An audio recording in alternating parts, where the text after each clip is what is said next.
Welcome to Taranath Jegarkal YouTube channel. ಮತ್ತೊಮ್ಮೆ ತಮಗೆ ಸ್ವಾಗತವನ್ನು ಬಯಸ್ತಾ ಇದ್ದೇನೆ. ಈ ದಿನ ಮತ್ತೊಂದು ಹೊಸ ಅಪ್ಡೇಟ್ನೊಂದಿಗೆ ಈ ವಿಡಿಯೋವನ್ನು ಮಾಡ್ತಾ ಇದ್ದೇನೆ. ಕಳೆದ ಸಾಲಿನಲ್ಲಿ ಬೇರೆ ಬೇರೆ ಎಲ್ಲ ವೃತ್ತಿಪರ ಕೋರ್ಸ್ಗಳಿಗೆ ಮತ್ತು ಬೇರೆ ಬೇರೆ ಡಿಗ್ರಿಗೆ, ಪದವಿ ಕೋರ್ಸ್ಗಳಿಗೆ, ಶೈಕ್ಷಣಿಕ ಕೋರ್ಸ್ಗಳಿಗೆ ಯಾರೆಲ್ಲ ಅಡ್ಮಿಷನನ್ನು ದಾಖಲಾತಿಯನ್ನು ತಾವು ಪಡ್ಕೊಂಡಿದ್ದೀರಿ, ಸೊ ಅವರಿಗೆ ಸಂಬಂಧಪಟ್ಟಂತೆ ಸ್ಟೇಟ್ ಸ್ಕಾಲರ್ಶಿಪ್ ಪೋರ್ಟಲ್ನಲ್ಲಿ ಒಂದು ಅಪ್ಡೇಟ್ಗಳನ್ನು ನೀಡಲಾಗಿದೆ. ಆ ಸ್ಟೇಟ್ ಸ್ಕಾಲರ್ಶಿಪ್ ಪೋರ್ಟಲ್ಗೆ ಸಂಬಂಧಪಟ್ಟಂತ SSP ಪೋರ್ಟಲ್ಗೆ ಸಂಬಂಧಪಟ್ಟಂತ ಅಪ್ಡೇಟ್ಗಳನ್ನು ನಾನು ತಮಗೆ ತಿಳಿಸ್ತಾ ಇದ್ದೇನೆ. ಈಗ ಇಲ್ಲಿ ಬ್ರೌಸರನ್ನು ಓಪನ್ ಮಾಡ್ತೇನೆ. ಇತ್ತೀಚೆಗೆ SSPಗೆ ಸಂಬಂಧಪಟ್ಟಂತೆ ಒಂದಿಷ್ಟು ಅಂಶಗಳು ಬಹಳಷ್ಟು ವಿದ್ಯಾರ್ಥಿಗಳಿಗೆ ಬೇಕಾಗ್ತಕ್ಕಂಥ ಮಾಹಿತಿ ಇದೆ. ಇದರಲ್ಲಿ ಬಹಳ ಮುಖ್ಯವಾಗಿರ್ತಕ್ಕಂಥ ಮಾಹಿತಿ ಅಂತಂದ್ರೆ ಒಂದಿಷ್ಟು ಇಲ್ಲೆಲ್ಲ ತಾವು ಅರ್ಜಿಗಳನ್ನು ಸಲ್ಲಿಸ್ತೀರಿ. ಇದು ಪೋಸ್ಟ್ ಮೆಟ್ರಿಕ್ ಲಿಂಕು. ಇಲ್ಲಿ ನಾನು ಮಾರ್ಕ್ ಮಾಡಿ ತೋರಿಸ್ತೇನೆ. ಸೊ ಇದು ಪೋಸ್ಟ್ ಮೆಟ್ರಿಕ್ ಲಿಂಕ್ ಇರ್ತದೆ. ಇದು ಪ್ರೀ ಮೆಟ್ರಿಕ್ ಲಿಂಕ್ ಇದೆ. ಸೊ ಆ ಲಿಂಕ್ಗಳನ್ನು ತಾವು ಗಮನಿಸ್ತಾ ಇರ್ತೀರಿ. ಈಗ ಮುಂದುವರೆದು ಇಲ್ಲಿ ಒಂದಿಷ್ಟು ಅಪ್ಡೇಟ್ಗಳನ್ನು ಏನು ನೀಡಿದ್ದಾರೆ ಎಂಬುದನ್ನು ನಾವು ಗಮನಿಸೋಣ. ಬಹಳ ಮುಖ್ಯವಾಗಿರೋದು ಒಂದು ಅಂತಂದ್ರೆ, ಇಲ್ಲಿ ತಾವು ಅಪ್ಡೇಟ್ಗಳನ್ನು ಗಮನಿಸ್ತಾ ಇದ್ದೀರಿ. ನಾನು ಇದನ್ನ ಸ್ಲೈಡ್ ಸ್ಕ್ರೋಲ್ ಮಾಡ್ತೇನೆ. ಬಹಳ ಮುಖ್ಯವಾಗಿರ್ತಕ್ಕಂಥದ್ದು ಅಂತಂದ್ರೆ ಇಲ್ಲಿ ತಾವು ಇದನ್ನ ಗಮನಿಸಬೇಕಾಗ್ತದೆ. ಈ ಡೇಟನ್ನು ತಾವು ಗಮನಿಸಿ. ಇಲ್ಲಿ ಬಹಳ ಮುಖ್ಯವಾಗಿರ್ತಕ್ಕಂಥದ್ದು ಡೇಟ್ ಇದು ಏನಪ್ಪಾ ಅಂತಂದ್ರೆ, ಹಿಂದುಳಿದ ವರ್ಗಗಳ ಕಲ್ಯಾಣ ಇಲಾಖೆಯವರು ನೀಡತಕ್ಕಂಥ ಏನು ಸ್ಕಾಲರ್ಶಿಪ್ಗಳು ಇದ್ದಾವೆ, PUC, ITI, ಡಿಪ್ಲೊಮೊ ಮತ್ತು ಸಾಮಾನ್ಯ ಪದವಿ ಕೋರ್ಸ್ಗಳಿಗೆ ಅರ್ಜಿ ಸಲ್ಲಿಸಲಿಕ್ಕೆ ಈ ಒಂದು ಕೊನೆಯ ದಿನಾಂಕವನ್ನ ವಿಸ್ತಾರ ಮಾಡಿದ್ದಾರೆ. ಆ ದಿನಾಂಕವನ್ನ ತಾವು ಇಲ್ಲಿ ಗಮನಿಸಿ. ಸೊ 15/2/2025 ಕೂಡ ಈ ಕೊನೆಯ ದಿನಾಂಕವನ್ನ ಅವರು ವಿಸ್ತರಿಸಿದ್ದಾರೆ. ಸೊ ಹಾಗಾಗಿ ತಾವುಗಳು ಅರ್ಜಿ ಸಲ್ಲಿಸಲಿಕ್ಕೆ ಇನ್ನೂ ಅರ್ಜಿ ಸಲ್ಲಿಸಿದ್ದಿಲ್ಲ ಅಂತಂದ್ರೆ ಕೂಡ ತಾವು ಅರ್ಜಿಗಳನ್ನ ಸಲ್ಲಿಸಿ. ಇದು 2024 ಮತ್ತು 25ನೇ ಸಾಲಿಗೆ ಸಂಬಂಧಪಟ್ಟಿರತಕ್ಕಂಥ ಅರ್ಜಿಗಳಾಗಿರ್ತದೆ. ಇನ್ನೊಂದಿಷ್ಟು ಅಪ್ಡೇಟ್ಗಳನ್ನ ಇಲ್ಲಿ ನೀಡಿದ್ದಾರೆ. ಇಲ್ಲಿ latest update for application submission ಅಂತ ಹೇಳಿ ಕೆಲವೊಂದಿಷ್ಟು ಬೇರೆ ಬೇರೆ ಇಲಾಖೆಯವರಿಗೆ ಅರ್ಜಿಗಳನ್ನ ಸಲ್ಲಿಸಲಿಕ್ಕೆ ಬೇರೆ ಬೇರೆ ದಿನಾಂಕಗಳನ್ನ ಒಂದಿಷ್ಟು ವಿಸ್ತಾರ ಮಾಡಿ ಇಲ್ಲಿ ಡೇಟ್ ಅನ್ನ ವಿಸ್ತರಿಸಿದ್ದಾರೆ. ತಾವು ಗಮನಿಸ್ಬೇಕು. ಇಲ್ಲಿ ಮುಖ್ಯವಾಗಿ ಈ ಕಾಲೇಜು ಶಿಕ್ಷಣ ಇಲಾಖೆ ಇಲ್ಲಿದೆ. ಇದು ಕಾಲೇಜು ಶಿಕ್ಷಣ ಇಲಾಖೆಯ ಪ್ರೀ ಮೆಟ್ರಿಕ್ ನಂತರದ ವಿದ್ಯಾರ್ಥಿ ವೇತನಕ್ಕೆ ಅರ್ಜಿ ಸಲ್ಲಿಸಲು ಕೊನೆಯ ದಿನಾಂಕ ಈ ಫೆಬ್ರವರಿ 10ನೇ ತಾರೀಕುವರೆಗೂ ಕೂಡ ನೀಡಿದ್ದಾರೆ. ತಾವು ಅದನ್ನ ಗಮನಿಸಿ. ಮತ್ತೆ ಇನ್ನೂ ಒಂದು ಬಹಳ ಮುಖ್ಯವಾಗಿರ್ತಕ್ಕಂಥ ಸಂಗತಿ ಅಂತಂದ್ರೆ, ಈ ಆರ್ಯವೈಶ್ಯ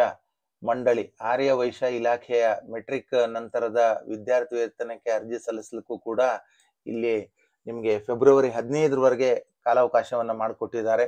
ಅದೇ ರೀತಿಯಾಗಿ ಹಿಂದುಳಿದ ಕಲ್ಯಾಣ ಇಲಾಖೆಯ ಮೆಟ್ರಿಕ್ ನಂತರದ ವಿದ್ಯಾರ್ಥಿ ವೇತನಕ್ಕೆ ಅರ್ಜಿ ಸಲ್ಲಿಸುವ ಅವಕಾಶಗಳು ಕೂಡ ಫೆಬ್ರವರಿ 15ರವರೆಗೆ ಇದ್ದಾವೆ.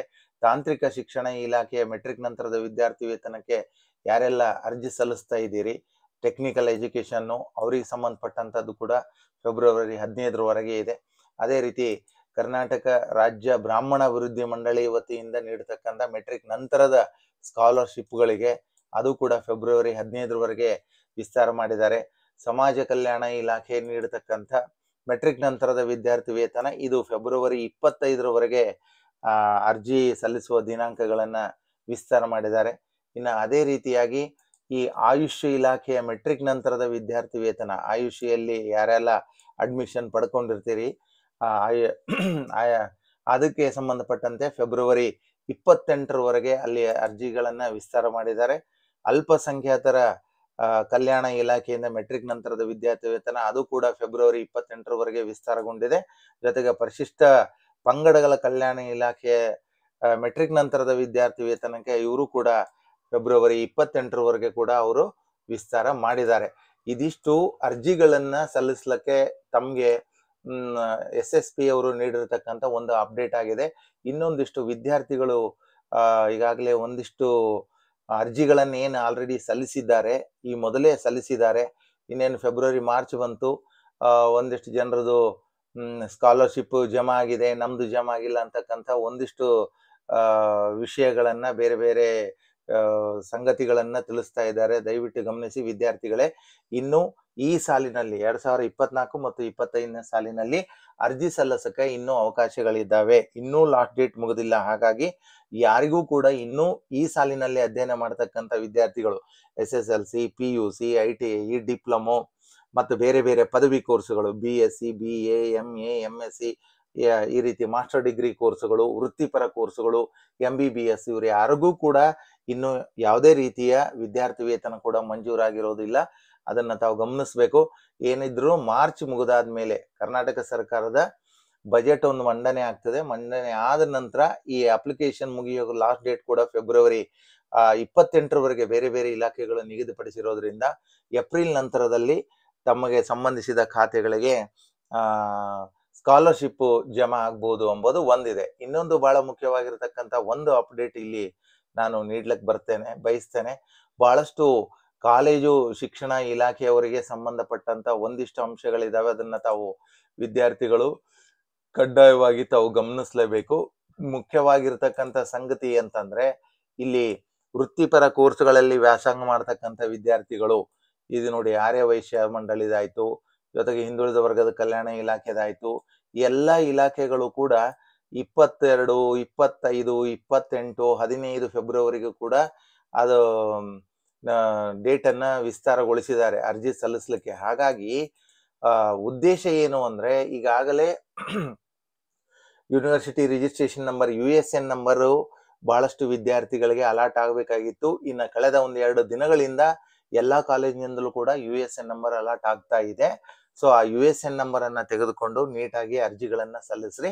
ನೀವು ಅರ್ಜಿಗಳನ್ನ ಸಲ್ಲಿಸಬೇಕಾದಾಗ ಒನ್ಸ್ ನೀವು USN ನಂಬರ್ ಅನ್ನ ಹಾಕಿ ಅಲ್ಲಿ ವ್ಯಾಲಿಡೇಷನ್ ಮಾಡಿದ್ರೆ ಆಟೋ ಫೆಚ್ ಆಗ್ತದೆ ಮಾಹಿತಿ. ನೀವು ಓದ್ತಕ್ಕಂಥ ಅಧ್ಯಯನ ಮಾಡ್ತಕ್ಕಂಥ ಕಾಲೇಜು, ಕೋರ್ಸು ಇತ್ಯಾದಿಗಳ ವಿವರ, ಯಾವ ವರ್ಷದಲ್ಲಿ ಸೇರ್ಪಡೆಗೊಂಡಿದ್ದೀರಿ, ಹೇಗೆ CET ಮೂಲಕ ಸೇರ್ಪಡೆಗೊಂಡಿದ್ದೀರಾ ಅಥವಾ ಕಾಮೆಡಿಕೆ ಮೂಲಕ ಸೇರ್ಪಡೆಗೊಂಡಿದ್ದೀರಾ, ಏನೆಲ್ಲ ಅಂಶಗಳು ಆಟೋ ಫೆಚ್ ಆಗ್ತದೆ. ಅದಾದ ನಂತರ ಆ ಎಲ್ಲ ಮಾಹಿತಿಗಳನ್ನ ಒಂದ್ಸಲ ನೋಡ್ಕೊಂಡು ನಿಗದಿತ ಕಾಲಮಿತಿಯ ಒಳಗಡೆ ತಾವು ಅರ್ಜಿಗಳನ್ನ ಸಲ್ಲಿಸ್ರಿ.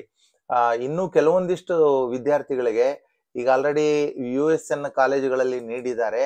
ಆ USN ಹಾಕಿ ಅರ್ಜಿಗಳನ್ನ ಸಲ್ಲಿಸಬೇಕಾದಾಗ ಆ ಮಾಹಿತಿ ಆಟೋ ಫೆಚ್ ಆಗ್ತಾ ಇಲ್ಲ ಅಂತಕ್ಕಂಥದ್ದು ಒಂದು ಸಮಸ್ಯೆ ಬರ್ತಾ ಇದೆ ವಿದ್ಯಾರ್ಥಿಗಳಿಗೆ.